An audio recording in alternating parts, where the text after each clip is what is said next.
वरदान दे असं पकडना कधी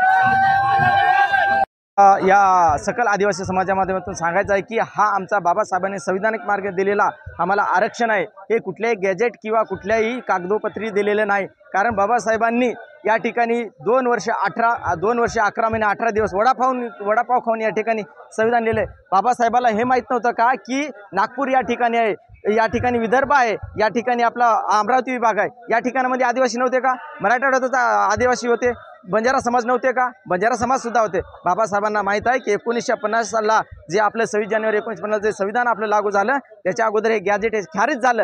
हे आदिवासी बांधवांनी प्रथमतः समजून घेतलं पाहिजे। कारण बाबासाहेबांनी हे सर्व माहीत होतं की बंजारा समाज मराठवाडा व्यतिरिक्त बाकीकडे आहे। आणि या ठिकाणी आमचे तेलंगणा बांधव सुद्धा म्हणतात, या ठिकाणी तेलंगणामध्ये आंदोलन झालं की तेलंगणामध्ये जो काही समजा त्यांनी आरक्षण मिळवलं त्यांना शिक्षणासाठी आणि याच्यासाठी होतं, राजकीय स्वार्थासाठी नाही। त्यांच्या दबावापोटी यांनी काय केलं की आज राजकीय आरक्षण सुद्धा त्या ठिकाणी घेण्याचा प्रयत्न केलेला आहे। अशा पद्धतीने त्या ठिकाणी तेलंगणामधला आदिवासी समाज हा आमचा त्यांच्या विरोधात आज कोर्टामध्ये लढाई लढत आहे आणि रस्त्यावरची सुद्धा लढाई लढत आहे। या माध्यमातून बंजारा बांधव आणि आदिवासी बांधवांना माझी तम्र आदिवासी समाजावर विनंती आहे की आपण कुठलीही जाती गलितचे भाषण न बोलता समाजामध्ये एकोपा राहून आपण तन मन धनाने एकत्र संविधानिक मार्गाने लढाई लढावी हे या आदिवासी आणि बंजारा बांधवांना सांगायचं आहे। जय हिंद, जय महाराष्ट्र, जय भीम, जय बिरसा।